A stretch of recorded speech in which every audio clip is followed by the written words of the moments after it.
whispers and over voice. Bella is not responding. Sinusubukan kong kausapin ito pero tulala lang ito. Marahas ang pagbuga ng hangin. Sunod-sunod ang pagpatak ng luha nito. This is not what we planned. Ang goal namin ay mailigtas si Bianca. Hindi na namin alam kung ano ang gagawin. Nanlumo ang lahat. Kahit si Miko, tulala lang. Titig na titig sa pinagkahulugan ni Bianca at Mando. Kumilos na kayo. Tingnan niyo kung may magagawa pa kayong paraan. Baka buhay pa. Naririnig ko ang boses ni Simon, commanding everyone. Pero kami, para kaming itinulos na kandila. Naramdaman ko na lang ang asawa ko na nawala ng malay. Kung mabuhay man si Bianca, magiging impyerno din ang buhay niya. Tony said. Napatingin kami sa kanya. Ang mata ay tutok sa laptop niya bago nag-angat ng tingin at bahagyang ngumisi. So creepy. Galit na galit ang ama ni Mando. That devil governor wants to know who killed his son. Nakangising sabi nito bago iniharap ang laptop sa amin. He has already ordered someone to investigate. Anong gagawin natin? Tanong ko dito. Sinuliyapan ko ang babaeng nakahiga sa hospital bed. Iba't ibang tubo ang nakakabit dito. Kung tatagapin niyo ang offer ng boss ko, kukunin namin si Bianca. Napatingin sa gawin namin sa Bella. Blanco ang ekspresyon ng kanyang mukha. No. Reality check. Sa tigas ng ulo mo, nasira ang plano. Wala akong pakialam kung ma-offend ka, Bella. Feeling ko kasi, lahat ng tao dito ay handang lumuhod sa harap mo but I'm different. Sa lahat ng ayaw ko, yung sarili lang yung pinakikinggan. You ruined the plan. Hindi sana nakaratay ang kapatid mo sa kamang iyan. Kung gusto mong mabuhay pa si Bianca, pumayag ka na lang. Bella. Lumapit ako agad dito at niyakap ito. Oo, kasalanan ko. Kasalanan ko. Nasa point nga ako na sana ako na lang yung nakaratay ngayon dito. Ako na lang, hindi yung kapatid ko. Kahit umiyak ka, naisip mo ba na ikaw na lang sana? Wala ka na magagawa. Nagsasuffer ang mga tao sa paligid mo dahil sa pagiging selfish mo. I'm out. Hindi na ako tutulong sa mga taong ang tingin sa sarili ay palagang tama. Cry all you want, pero hindi na maibabalik na luha mo ang normal na buhay sana ng kapatid mo. Sabi ni Tony at umalis na lamang. Natahimik kaming lahat na nandito ngayon sa silid ni Bianca. Grupo ni Kim at Tony ang agad na nakahanap kay Bianca. Grupo naman ng search and rescue ang kumuha kay Mando. I think kinayaan lang nila Tony na lumutang-lutang ang katawan ni Mando. Baka nga buhay pa ito ngayon kung tinulungan ito agad. Pero hinayaan lang nila at si Bianca ang iniligtas. Pero hindi pa rin dumidilat si Bianca. It's been 3 days. Ganoon na din katagal si Bella sa tabi ng kanyang kapatid. Paulit-ulit na sinisisi ang sarili dahil sa sinapit nito. I'm sorry. Umiiyak na naman ito habang mahigpit kong yakap. Hindi mo kasalanan. Si Mando ang dahilan kung bakit nangyari ito. Sabi ko dito. Humakbang palapit si Miko sa dalagitang himbing sa pagtulog. Hinawakan nito ang kamay na Bianca at tahimik lang na tinitigan nito. Pati ang kaibigan kong ito ay apektado. Wake up now, sleepyhead. Sabi nito sa dalagita. Iginiya ko si Bella palabas ng silid. Nasa labas ang magulang niya. Alam kong down na down ito. Hindi ko nga alam kung paano i-comfort ang asawa ko. Anak. Mabilis itong yumakap kay Bella. Nagpa siya akong gumilid muna habang nag-uusap ang mga ito. Nasaan ang anak ko? Humahangos na dumating si Belen at Berto kasama si Celine. Akmang yayakap ito sa akin nang tabigin ko ito. Wala akong panahon para maging mabuti dito. I hate this girl. Tumabi na lang ako kay Bella. Blanco ang ekspresyon ng mukha nito. Nasaan si Bianca? Tanong ni Berto. Humakbang si Bella dito.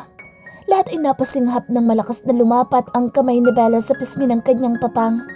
Kahit si Berto, hindi makapaniwala sa ginawa ng kanyang anak-anakan. Sa'yo nagsimula lahat ng gulo sa pamilyang ito. Ikaw ang dahilan kung bakit dinukot kami ng anak mo. Ikaw ang dahilan kung bakit nagkaroon ng pagkakataon si Mando na makuha si Bianca. Makasarili ka kasi. Sa tagal kong nasa poder mo, namahan ako na din. Nasaktan si Berto sa narinig mula dito. Titiyakin ko mabubulok ka sa kulungan. Mang, pagpasensyahan niyo na ang magiging desisyon ko. Oras na para pagbayaran niya lahat. Lalo na sinapit ng tunay niyong anak noon. Celine! Saway na si Lynn sa akin. Humaplos pa ang kamay nito sa impis na tiyan pero hindi nakinig si Bella. Dahil sa inyo, pinagsamantalahan ng tunay niyong anak. Ikaw ang dahilan kung bakit na-rape siya. Natahimik ang lahat. Binaboy siya at kasalanan mo yun. Isang mahabang katahimikan hanggang sa napasalampak si Belen sa sahig at umatungal ng iyak. Iyak ito ng iyak na kahit yakapin ang panganay nitong anak ay hindi kumalma. Gising na si Bianca!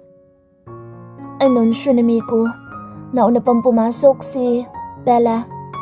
Naiwan si Naberto, si Lynn at Belen sa labas ng silid. Kung nasa langit na ako, bakit nandito kayo? Paus ang boss na tanong nito. Iyak ng iyak na yumakap si Bella sa kanyang kapatid. Sabi ni Papa God, hindi ka pa daw pwede sa langit. Virgin ka pa kasi. Umiiyak na biro ni Bella dito. Bakit mo ginawa yun? Nagtatampong tanong ng kanyang ina. Ngumisi lang si Bianca. Kung hindi niyo kasi natatanong, pangarap ko pong maging si Darna. Ang sarap pong lumipad. Kahit nagbibiro pa ito, sunod-sunod na pumatak ang luha nito. Sorry. Ate, wala ka namang kasalanan. Pero dahil sa sobrang ganda ko, nabaliw si Mando. Ate, yung ganda natin, wala na tayong magagawa dyan. Nasa lahi na natin yan. Napangiti na lang ako habang pinakikinggan ng mga ito sa pag-uusap. Kuya GM, thank you. Usal ni Bianca nang napatingin ito sa akin. Tumangulang ako dito. Kuya Miko, yung promise mo na ililibre mo ako ng kahit na ano, tuparin mo ha? Pinilit ko talagang magising para mailibre mo ako. Of course, Bianca. Masayang tugon ni Miko sa dalagita. Mommy! Daddy! Humiwalay si Bianca sa kapatid at tinayaang makalapit ang kanyang magulang. Tumabi naman si Bella sa akin. Mabilis ko itong inakbayan at hinalikan sa pisngi. Sorry sa pagiging selfish ko. Sabi nito. Natigilan ako't sinulyapan ito. You're not selfish. Ganoon lang talaga ang reaksyon lalo pa at kapatid mong nasa ganoong sitwasyon. Mali pa din. Habang buhay ko yung pagsisisihan. Sabi nito. Maitatama naman natin ang mga maling nagawa natin. Itatama natin ang mga yun kasama mo ko. Sabi ko dito. Napangiti naman ito at sunod-sunod na tumango. Mahal kita, Bella. Mahal na mahal din kita, GM. Hindi ako mapapagod mahalin ka. Bulong ko dito. Promise mo yan ha? Kailangan kahit uugod-ugod na tayo, ipaparamdam mo pa rin sa akin ang pagmamahal mo.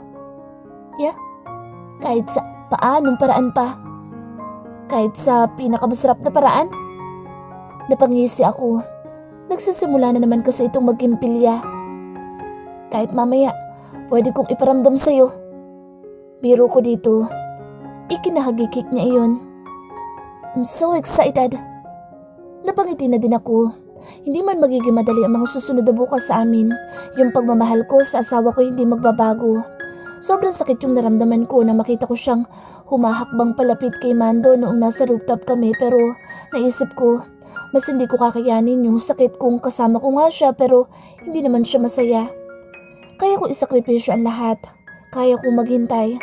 Siguro ganoon talaga kapag yung tao ay sobrang mahal mo. Lahat gagawin mo para dito. There is no regret loving her. My heart goes for her. Bella's personal voice. Ingat ka. Maigpit ko niyakap si Bianca. Umiiyak na naman kaming dalawa. Para mga baliw.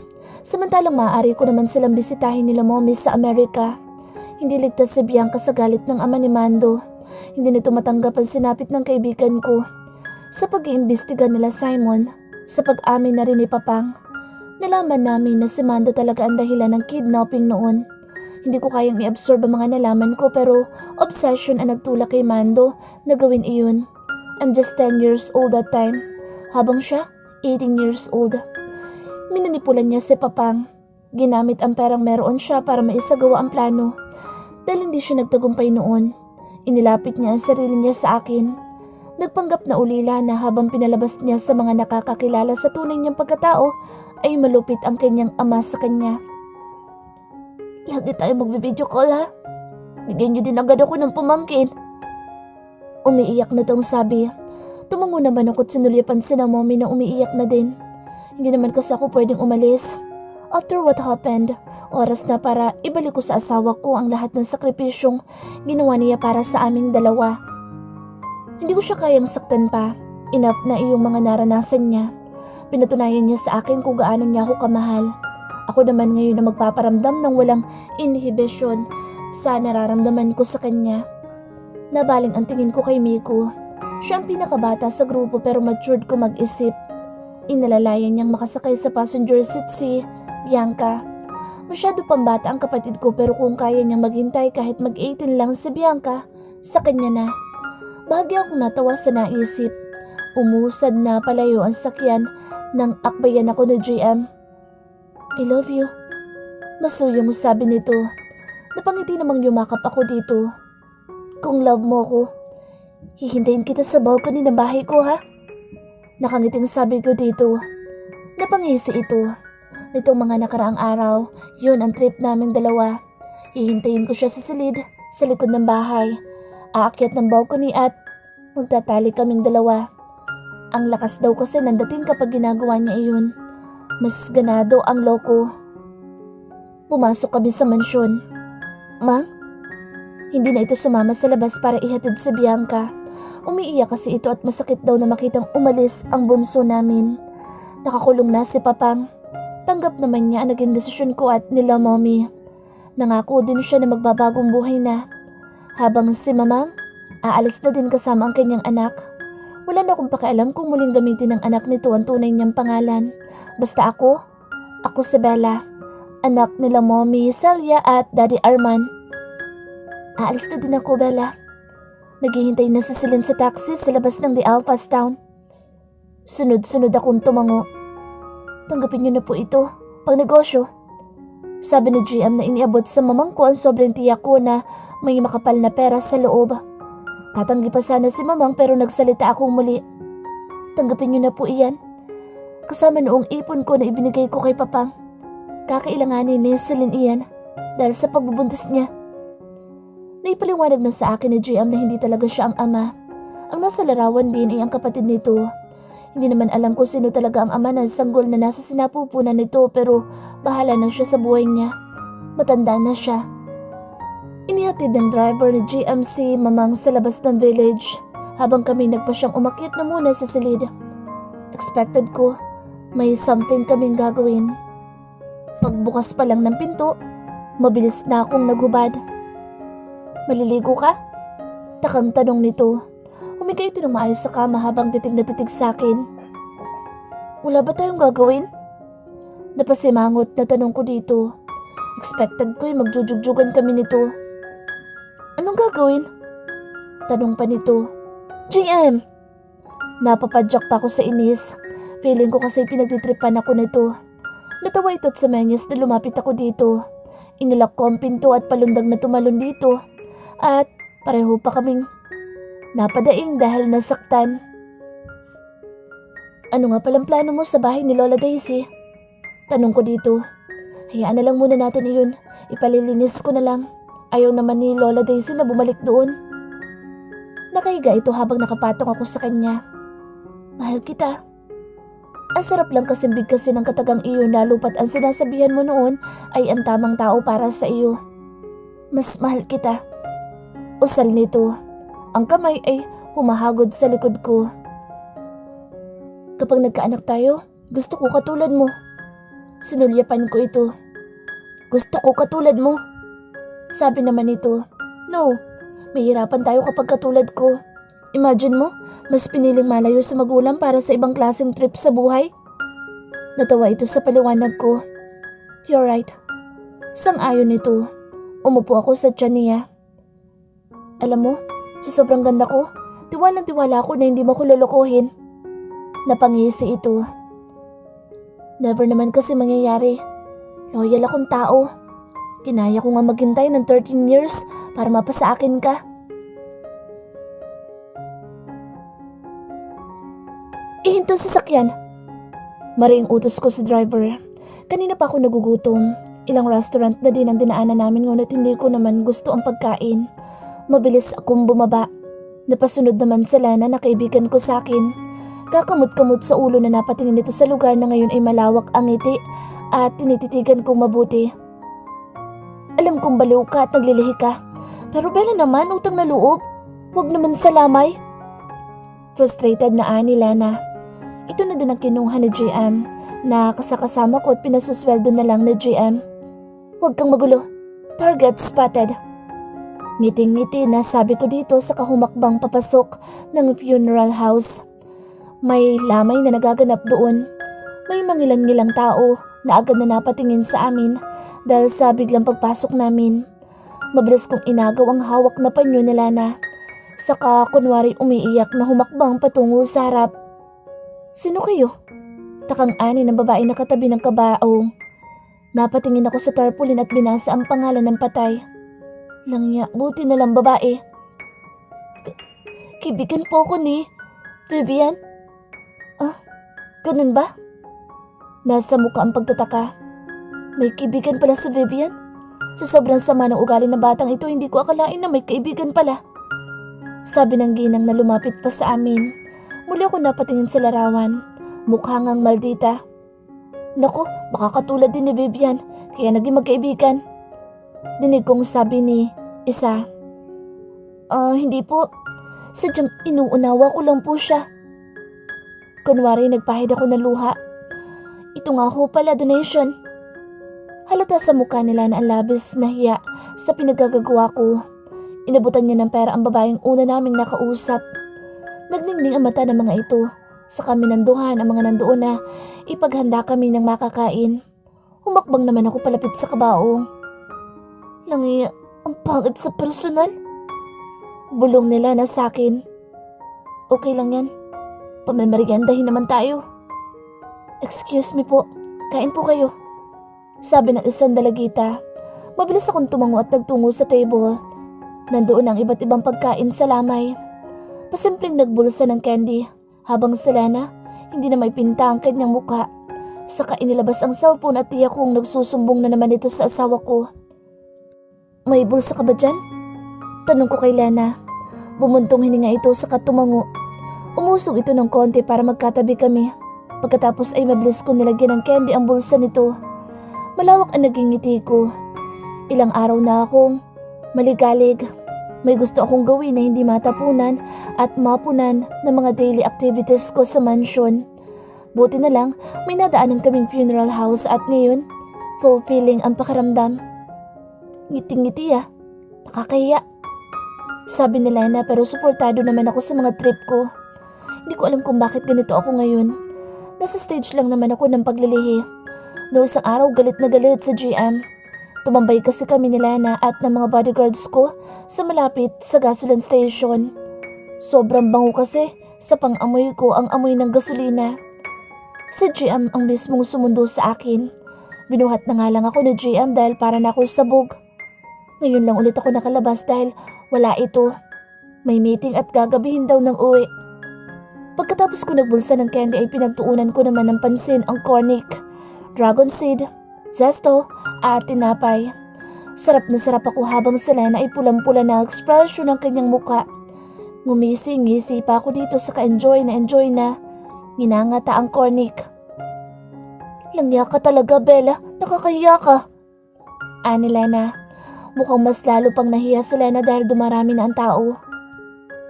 Grabe naman. Wala ba silang kape dito? Tanong ko kay Lana. Saktong napadaan sa pwesto ang isa sa mga server. Gusto niyo pong kape? Ikukuha ko po kayo. Sabi nito sa kadali-daling umalis. Mas lumawak tuloy ang ngisi ko.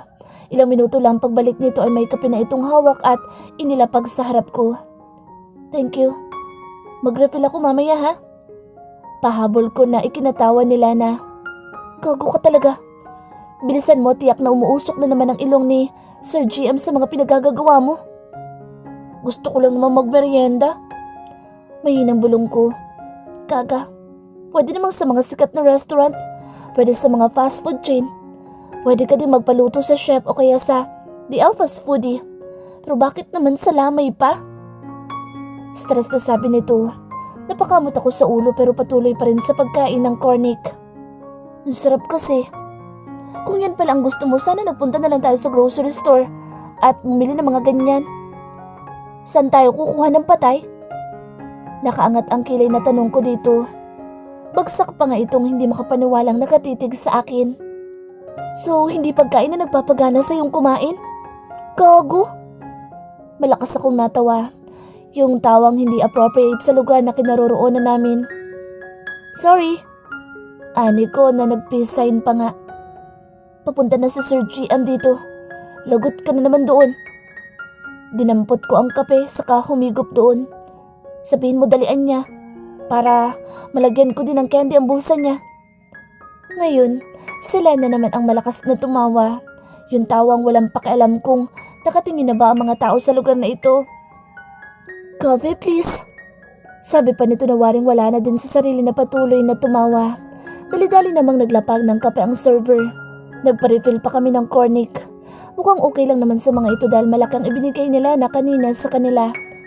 Sumabay na din sila na sa pagbanat sa mga pagkain na nandoon. Balik tayo bukas dito ha.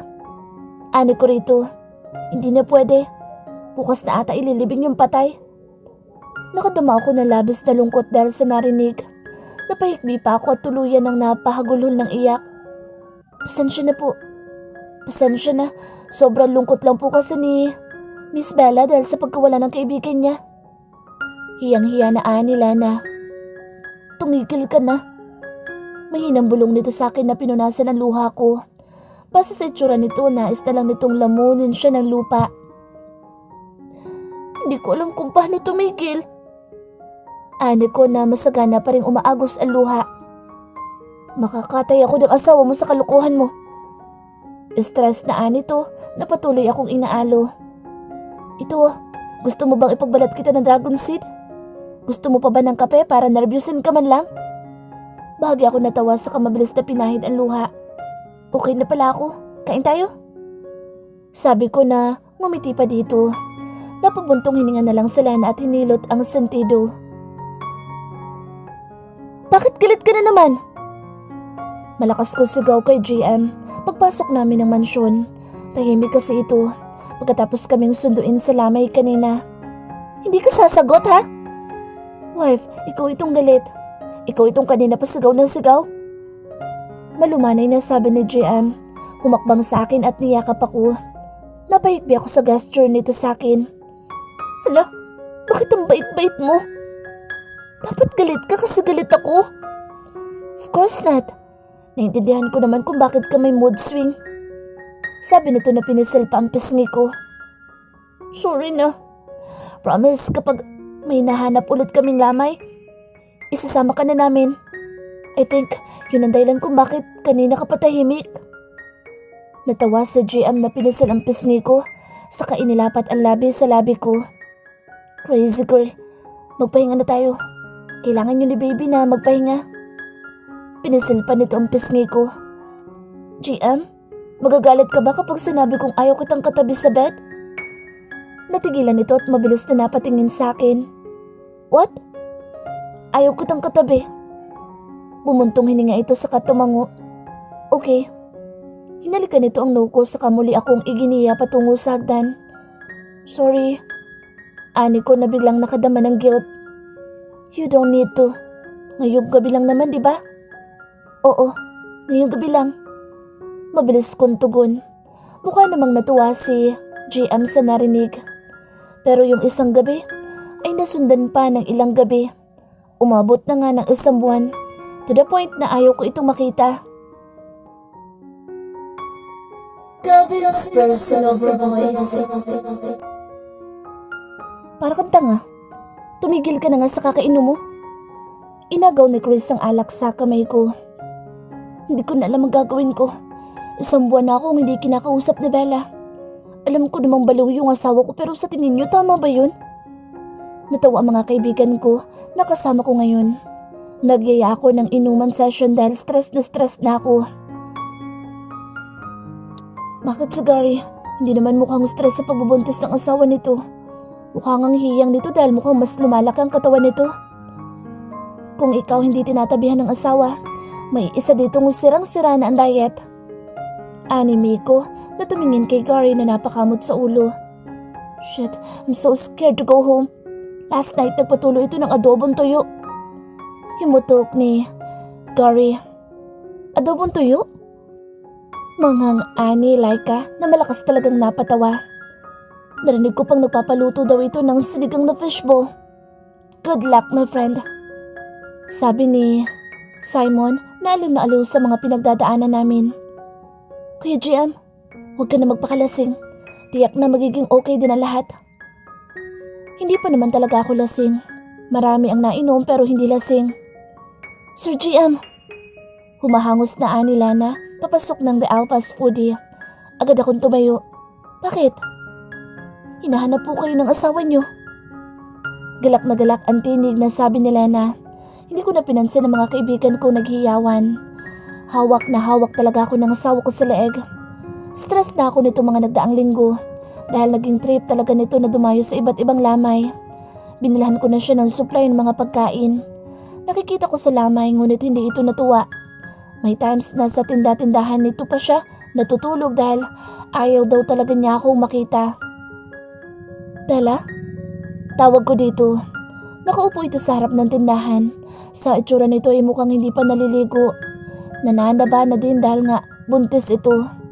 Bumungis-ngis si Bella sa kamabilis na tumayo at mahigpit akong niyakap. Okay ka na? Namiss mo na ba ako kaya yumayakap ka sa akin ngayon? Tanong ko dito. Ngumingisi pa ito saka kumawala sa yakap ko at lumayo. Pinanood ko lang ang ginagawa nito. May isinabit itong karatula sa harap ng tindahan nito. Wala namang ibang customer si Bella kung hindi ang tao dito sa The Alphas Foodie. Sa paghahangad lang na mapasaya ang asawa ko ay bumibili pa ng piso-pisong paminta at chichirya. Nagsalubong ang kilay ko nang mabasa iyon. Closed. Nagjujugjugan ang 2 tao sa loob. Napatapik ako sa noo dahil sa kalukuhan nito. Mabilis akong hinila nito papasok sa tindahan. Bella's personal voice. Hindi naging madali ang pagbubuntis ko. Sa kakulitan ko na din, dinugo pa ako. Mabuti na lang at nadala agad ako sa ospital. Yun yung time na talagang lahat na ng utos ni GM ay sinunod ko. Patigas nga kasi talagang ulo ko. GM, tara na sa hospital. Casual na ani ko sa lalaki na kasalukuyang kausap ang mga kaibigan. Nasa mid pa ito sa tubig na iniinom nito at mabilis iyong nailapag at sunod-sunod na inihit ng ubo. What? Keri ko pa naman na parang may nagdidisko sa tiyan ko pero masakit na din kasi. Mas nauna pang nakalapit si Laika sa akin habang si GM, kung hindi pa tinapig sa pisngi ni Miko ay hindi kikilos. For real? Ano to? Tumango ako kasabay ng pagniwi ko. Masakit na kasi talaga. Okay, sabi ni GM na tumayo na pero parang wala pa din sa sarili dahil nilagpasan ako nito sa kadahan-dahang humakbang patungo sa hagdan. Calvin! Napaigtad sa gulat si GM at mabilis bumaba ng hagdan at lumapit sa akin. Why? Why? Langya ka, manganganak na ako! Ani ko na mabilis na sinapok ito. Hindi naman malakas iyon. Gusto ko lang talagang gisingin ang diwa nito. Sure? Kapag lumabas ang anak ko, saluhin mo? Langya ka, ang sakit-sakit na kaya? Ani ko rito. Tumango naman ito. Gago ka, dalhin mo na ako sa ospital. Ani ko na gusto ko nang magpapadyak ngunit pinigil ko ang sarili ko dahil baka mapaanak na talaga ako. Pinagtatawanan nito ng mga kaibigan nito. May mga nagbi-video pa dahil sa katangahan nito. Sino matutuwa kung para na ako matataes sa bawat pag-aalburuto ng tiyan ko?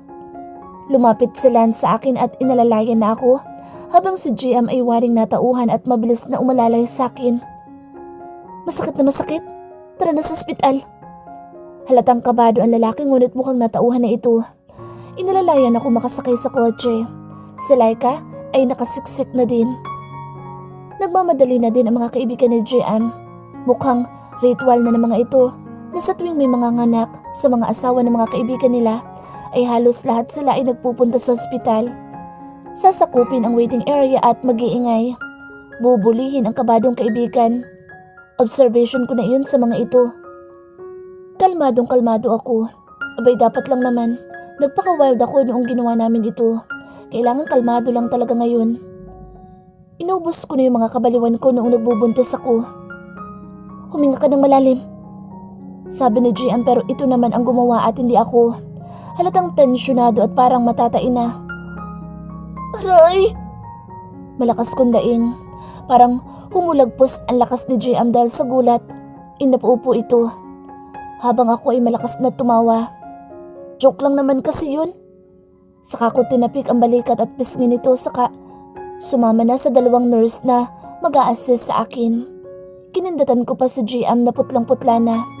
Pero pagpasok ko sa loob, napahikbi na ako sa labis na sakit na nararamdaman. Masakit talaga. Buti nga kanina kalmado pa ako. Baka matayin kasi si GM sa sobrang nervyos niya. Kaya naman ay kunwari ayos lang ako. Mrs., maupo ka muna po. Sabi ng nurse na parang natatawa pa sa ayos ko ngayon. Para kasi akong matatae. Sabi naman na nag-check sa akin ay malayo pa naman daw. Pakikuha nga yung cellphone ko sa asawa ko. Tumango naman ang nurse. Pagbalik nito ay dala na ang cellphone ko. Hindi pa naman ako manganganak kaya magsa-cellphone muna ako. Ganoon siguro talaga kapag may connection yung asawa mo. Lahat, nasa iyo ang mga pabor. Ilang linggo ko nang napapanood yung mga babae sa isang app na sumasayaw kahit malalaki na ang tiyan. Sabi ng mga ito ay napadali daw ang panganganak nila. Kaya naman magsasayaw muna ako. Sabi ng iba, TikTok is life.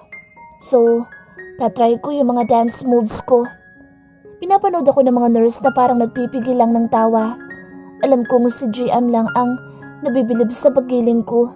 Ito lang yung masaya. Pero sa nakikita ko sa kanila, takot lang sila mag-react ng something negative. Tiyak na kapag nakita ni GM ang pinaggagawa ko ay hihimatayin ito. Pero itinodo ko na ang hataw at giling ko. Mukha mang tanga pero at least may susulat ko sa book of life ko ito.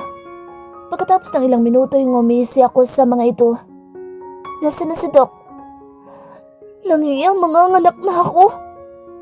Narataranta ang mga nurse na mabilis ako nilapitan. Calvin's personal voice. Kumalma ka. Ani Lance na tinapik ako. Hindi ko alam kung ano ang dapat na gawin. Sobrang kabado ako. Noon magagawa ko pang biruin ng mga kaibigan ko pero yung ako na mismo yung nakararanas. Hindi pala madali ang ganitong pakaramdam. 30 minutes na sila sa loob. Kapapasok lang ni Doc. Hindi ko alam kung bakit ganoon. Kalmadong kalmado lang naman si Doc. Tinawanan pa nga ako nang makitang itsura ko. Halos lahat sa asawa ng mga kaibigan ko ay ito ang doktor. Kaya tiwala din naman ako dito. Kailangan ko na lang magdasal dahil wala naman akong ibang magagawa ngayon. Water. Iniabot ni Laika ang bottled water sa akin. Thank you, Laika. Tinanggap ko iyon pero ipinasa ko kay Gory na kanina patahimik. Kabado din ang isang ito dahil malapit ng manganak ang asawa nito. Nauna lang sa bela ng ilang buwan. Nag-ring ang phone ko. Tumatawag si Bianca. Excited din ang isang iyon pero dahil hindi ako makapag-isip na maayos ay ipinasa ko kay Miko iyon. Kuya! Natawa ang mga kaibigan namin dahil sa pagtawag ni Bianca ng kuya sa binata. Kuya Zone. Ani Chris. Si Miko na ang kumausap kay Miko dahil tularo ako ngayon pero narinig kong planong umuwi ng pamilya ni Bella. Nanganak na siya. Nakangising, ani ng doktor. Ganun kabilis? Samantalang kapapasok pa lang nito 5 minutes ago. Sa private room nyo na hintayin ang misis mo. Ani to na tinapik ang balikat ko. By the way, ito nga pala yung cellphone ni Bella. Tinanggap ko iyon. Kinuha kasi ng nurse kanina. Ilalagay ko na sana iyon sa bulsa ko nang mapindot ko. Aray! Ay, ipapuputol ko na talaga ang alaga ni GM. Malakas na hiyaw ni Bella. Napatingin ng mga kaibigan ko sa akin. Si Laika ay mabilis na nakinuod na din. Aray! Ay, baby! Lumabas ka na!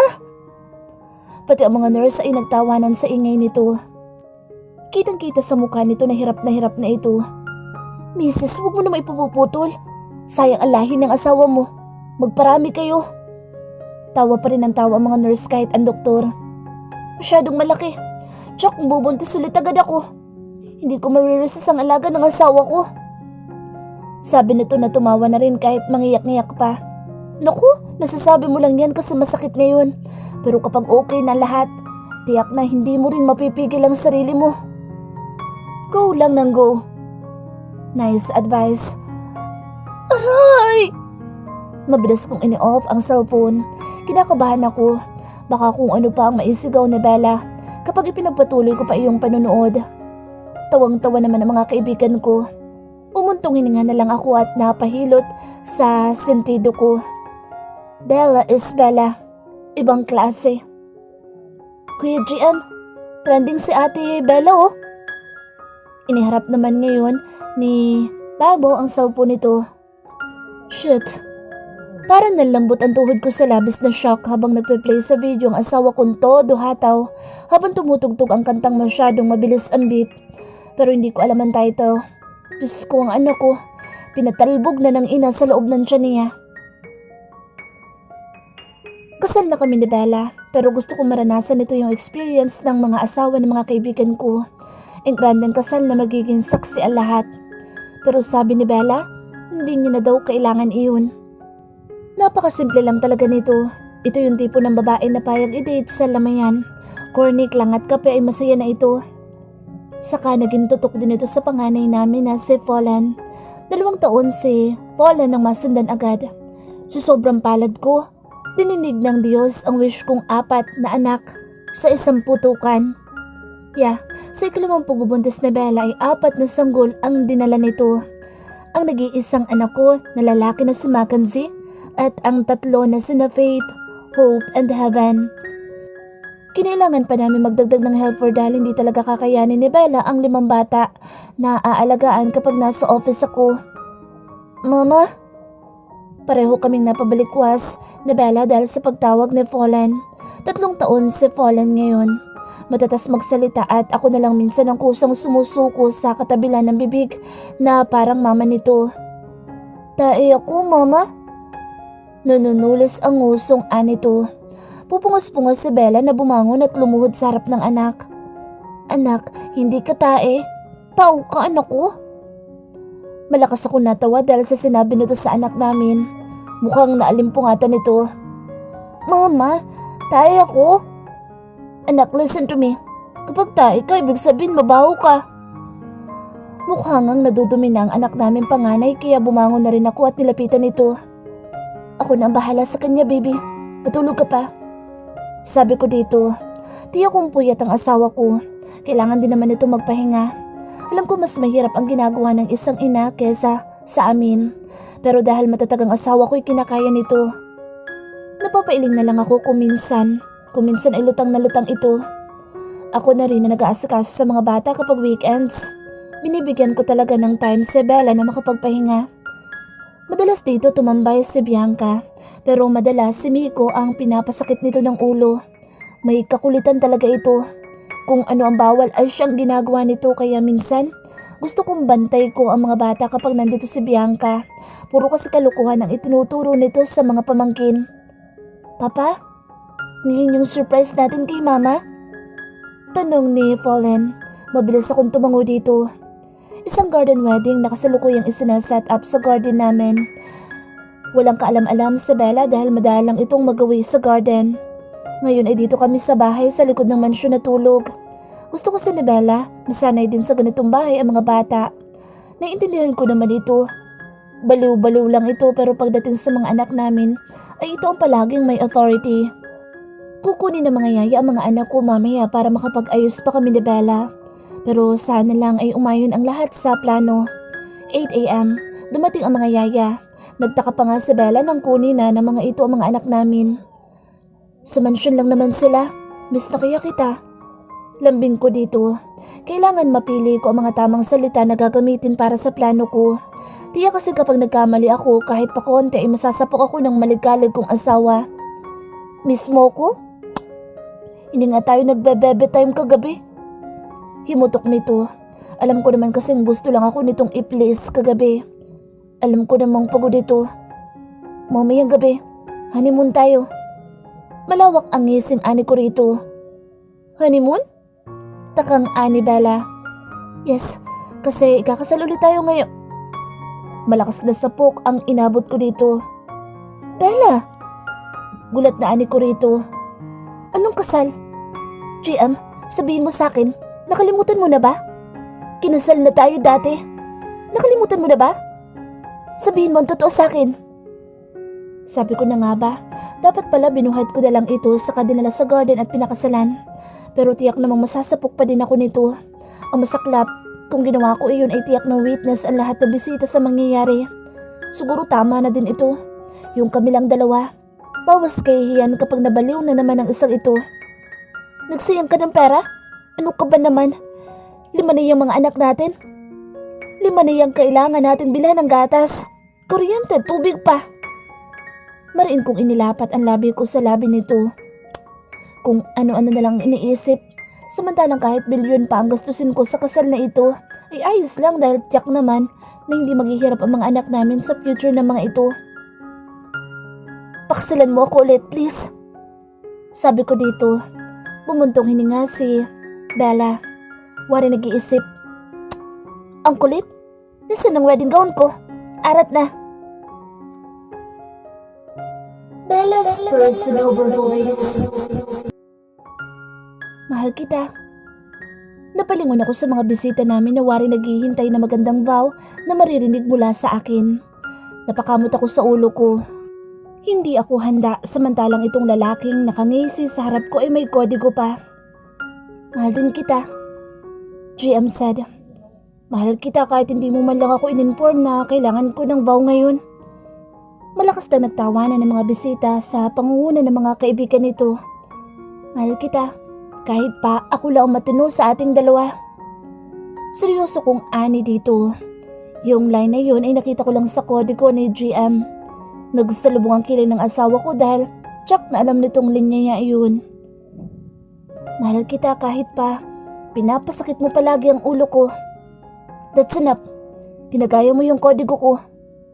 Ani GM na mabilis na umiling.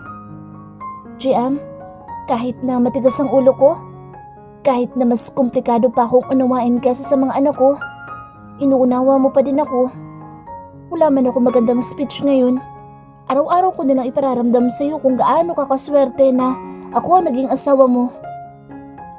Muling umugong ang tawa ng mga bisita. Alam ko sobrang proud na proud ka sa akin. Of course. Mabilis nitong tugon. Alam ko sobrang proud na proud ka sa akin dahil sobrang ganda ko. Napailing sa GM sa karugtong. Natawa na lang din ako dahil nagreklamo na ang mga bisita. Sa totoo lang, hindi ko talaga kailangan ng ganito. Gusto ko simple lang ang lahat. Makasama lang habang buhay ang lalaking ito ay wagi na ako. May naglandas na luha sa aking mga mata. Malamang, alangan namang sa ilong, di ba? Kastigo ng baliw kong isip. Pero dahil masyadong ginalingan ng asawa ko ay heto at may bonggang kasalang nagaganap ngayon. Mukhang comedy show nga nangyari dahil tawa ng tawa ang mga imbitadong mga bisita. Nang i-anunsyo na ng pastor na tapos na ang kasal ay nagpalakpakan ng lahat. Excited na dumulog ang mga bisita sa reception. Mabilis na naiayos ang setup. Yung kaninang puro upuan lang, ngayon ay may mga table na. Excited na lumapit si Fallen sa amin. Malawak ang ngisi nito na yumakap sa papa nito. Kapag ganito ito, tiyak na may i-request ito. Papa, cornic please. Automatic ang pagsimangot ni GM. Para kasi itong may allergy sa candy, cornic at kape. Bukod, iyon ang naging libangan ko sa 2 beses na nagbuntis ako, ay nakikitaan na rin namin sa Fallen ng pagkahilig doon. Tell Yaya, you want cornic? Mabilis pa sa kisap mata na umalis ang anak namin habang sa GM ay napailing na lang. Sa isang side ng reception ay nakita ko ang quadruplets na karga ng mga kapatid ni GM at ng daddy nito. Hindi naman sobrang hirap ng pinagdaanan namin dahil sobrang daming handang sumuporta at tumulong sa amin. Ang family ko, ang family ni GM at ang mga kaibigan namin. Ate! Lumapit sa Bianca na mukhang baliw na naman. Bianca? Congratulations ate! Napangiti ako at mabilis na niyakap ito. Congratulations din. Biro ko dito. Napabungis-ngis ito sa kasinulyapan ng laki may kausap sa phone. Sobrang ganda talaga ng lahi natin. Tama ka talaga dyan. Nag-high five pa kaming dalawa. Ate, 4 naman yung nadagdag sa anak mo. Akin na lang yung isa. Napasimangot akong tinignan ito. Baliw, anong tingin mo sa mga anak ko, biik? Sita ko dito. Tumawa lang ito. Bigyan mo na rin ang anak yung lalaking yan. Malakas na tumawa si Bianca. Kaya nga hinihingi ko yung isa sa'yo para ibigay sa kanya. Simpleng kinurot ko ito sa tagiliran habang ito ay mabilis na tumayo at tumakbo patungo sa lalaki. Lumarawan agad ang takot sa mukha ng lalaki na kanina lang ay may kausap sa phone at agad itong napatayo at sinalubong ang pasaway kong kapatid. Masayang-masaya na ako. Masyado na akong blast sa takbo ng buhay ko ngayon. Wala na akong balita kina mamang kahit kay Celine pero umaasa pa din akong maging okay ang buhay ng mga ito. Si Papang hanggang ngayon ay nakakulong pa din. Sa pagkakaalam ko madalas bisitahin ni Bianca ang ama-amahan namin. Mama! Napangiwi ako dahil nangibabaw ang tinig ni Fallen. Ano na naman kayang trip ng anak ko ngayon? Minsan sinasabi nitong tae siya pero hindi naman mabahong anak ko. Imagination lang niya. Noon naman bata ako, ini-imagine din nakabuti ako pero hindi naman totoo. Fallen? Sabi ni Gab pakakasalan din daw niya ako. Mangiyak-ngiyak na nito. Napatingin ang lahat sa anak ni Abram na kakamot-kamot sa ulo, saka mabilis na umiling. Anak, imagination mo lang iyon? Sabi ko dito, No, hindi ko imagination. Sabi niya pakakasalan niya ako tapos maghahanda kami ng maraming cornic sa kasal namin. Sabi nito, namumula ang palibot ng mata. Tumakbo na ang anak ni Abram sa daddy nito. Anong sagot mo sa sinabi niya? Tanong ko dito. Sabi ko, sige. Mama, di ba cornic is life? Umugong ang tawanan ng mga bisita habang ako, gusto ko nalang magpapadyak. Ang rupok ng anak ko. Hindi talaga kasal ang nagaganap ngayon, para kasing comedy show talaga. Ang host na kinuha ni GM sa kasal namin ay may palaro pang ganap. Habang pinapanood namin sila, sa palarong ang host ang may pakana, hindi ko mapigil ang pagtawa. Kukunin niyo sa poging ito ang talong niya. Baklang-bakla mag-host ang taong ito. Avon Crush ang kanyang pangalan. Aliw na aliw kaming pinanonood ang mga kabaliwan nito na ipinapasa sa mga bisita. Nakasimangot si Bianca na nakahanay sa mga maglalaro, habang si Miko naman ang siyang nakaupo sa gitna at may nakaipit na talong sa hita nito. Mga buwisit kayo, puputulan ko talaga ng kamay ang dadakma ng talong sa lalaking yan. Bubulong-bulong na ani Bianca. Nagsimula ang tugtugin. Halata sa mukha ni Bianca ang pagiging competitive nito. Sa paghinto ng tugtog, mabilis na nakipag-agawan si Bianca sa mga dalagang bisita. Malakas ako natawa dahil ito ang nakakuha at mabilis na ipinalo sa dibdib ni Miko ang talong. Ate girl, galit na galit? Tawang-tawa na ani ni Iron Crush, the host. Wisit, mukhang gustong gusto. Pisain ko kayang itlog nito at ipantorta ko. Malakas ako napahalakhak lalo't inis na umalis si Bianca. Kakamot-kamot naman tumayo si Miko at sinisi ang host sa pagsumpong ng kabaliwan ni Bianca. Hindi ko alam kung kasal ba talaga ito. Hindi na ako sigurado. Kulang na lang magkaroon ng clown dahil lahat ay halos tawa lang ng tawa. Hindi man naging smooth ang lahat. Muntik mang mawala si Bianca sa akin. Hindi kami pinabayaan ng Diyos. Mahal na mahal kami nito at binigyan ng ganitong ending. Ending na kasama si GM at ang mga anak namin. Worth it ang labang kinaharap namin. Waging-wagi kami ng asawa ko. Siyempre wagi din ako, lalo't habang nadaragdagan ang edad namin ni GM ay mas pa-wild ng pa-wild ang mga activities namin The GM, wasakan at lumpuhan to the max.